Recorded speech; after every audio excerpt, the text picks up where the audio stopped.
আসসালামু আলাইকুম, সবাই কেমন আছেন? আশা করি সবাই ভালো আছেন। আলহামদুলিল্লাহ আমিও ভালো আছি। যদিও বা একটু আমার মাথা ব্যথা করতেছে একপাশে, একদম মাথার এই পাশটাতে অনেক বেশি ব্যথা করতেছে। তো এটা সম্ভবত আঘাতজনিত ব্যথা। তো যাই হোক, আজকে দুপুরে অনেকগুলো ভিডিও করছিলাম, কিন্তু ভিডিওর ক্যামেরা অ্যাঙ্গেল সুন্দর আসে নাই। তো এখন যখন ভিডিও এডিট করতে গেছি দেখলাম যে ভিডিওর যে এন্ট্রি ক্লিপটা নিয়েছি ওইটা একদম তেরা বেঁকা আসছে। তো সেই কারণে আবার নতুনভাবে একটু ভিডিও করে নিলাম। যে অবস্থাতে আছি সেই অবস্থাতেই ভিডিও করলাম। আর প্রচণ্ড বেশি ঠান্ডা পড়তেছে, পুরো শীতে এত ঠান্ডা পড়েনি, কিন্তু আজকে 2-3 দিন বেশি ঠান্ডা পড়তেছে। এটা কি আমার জ্বরের কারণে আমার কাছে লাগতেছে নাকি সবার কাছে লাগতেছে সেটা বুঝতেছি না, কিন্তু আমাদের ঘরে মোটামুটি সবাই বলতেছে যে অনেক বেশি ঠান্ডা লাগতেছে। আমার হাজব্যান্ডেরও জ্বর আসছে, আমারও তো জ্বর আজকে কন্টিনিউ কয়েকদিন। তবে আমার জ্বর একটু কমছে, কিন্তু মাথা ব্যথা কমতেছে না। মাথার এক পাশ মনে হচ্ছে যে খুলে পড়ে যাচ্ছে, এরকম ব্যথা করতেছে। তো আজকে কি কি রান্না করছি এগুলো আসুন দেখাবো। কোটা কাটা সব কিছু শেষ, দিয়ে দিব কিছু কাঁচামরিচ বাঁধাকপির ওপরে, তারপরে দিব কিছু পেঁয়াজ, আর বাকিগুলো রেখে দিব তরকারির জন্য।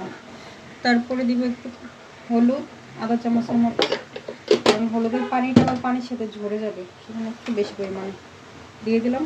1 চা চামচের মতো লবণ লাগলে আবার পরে দিব।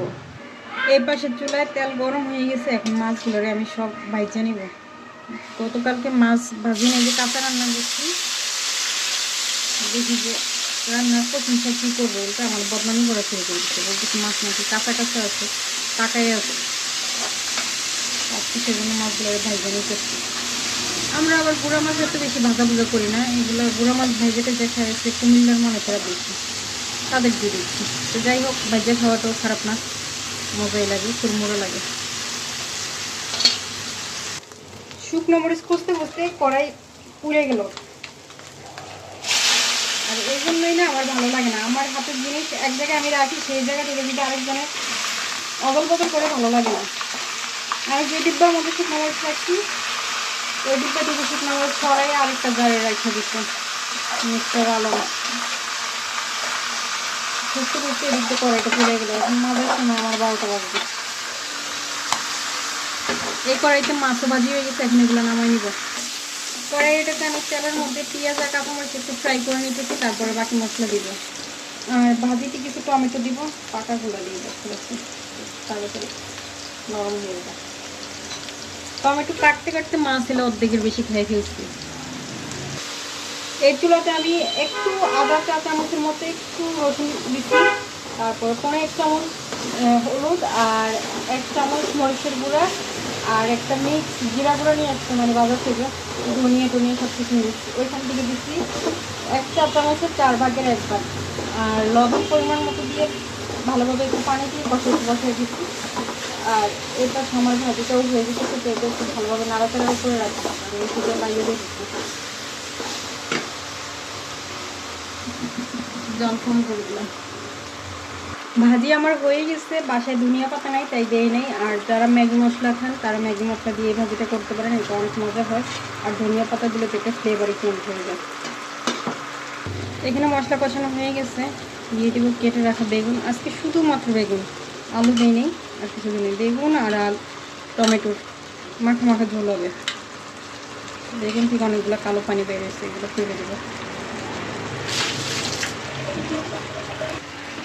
বেগুনও কষানো হয়ে যাইতেছে, বেগুনটা কষানো হয়ে গেলে হালকা একটু পানি দিব, দিয়ে তারপরে মাছগুলো দিয়ে তারপরে ঢাকনা দিয়ে ঢেকে দেবো, সাথে টমেটো দিয়ে দেবো।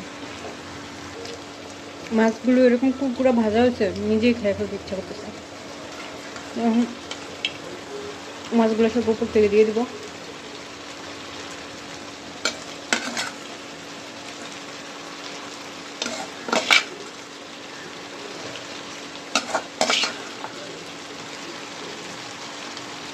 সবগুলো মাছ দেওয়া শেষ, এখন দিব টমেটো আর তরকারির ঝোল সব কিছু দেওয়া শেষ। একটু পাতিলটা একটু জাপানি স্টাইলে ঝাঁকায় নিতেছি, যাতে পানি আর তরকারি সবগুলো মিক্স হয়ে যায়। এরপর ঢাকনা দিয়ে দিব।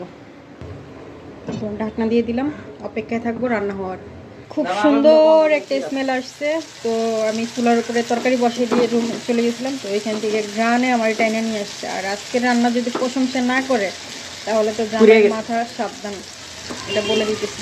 আমার ছেলে বলতে পুড়ে গেছে, এটা চচ্চড়ি হয়ে গেছে। চুলা বন্ধ করে দিলাম।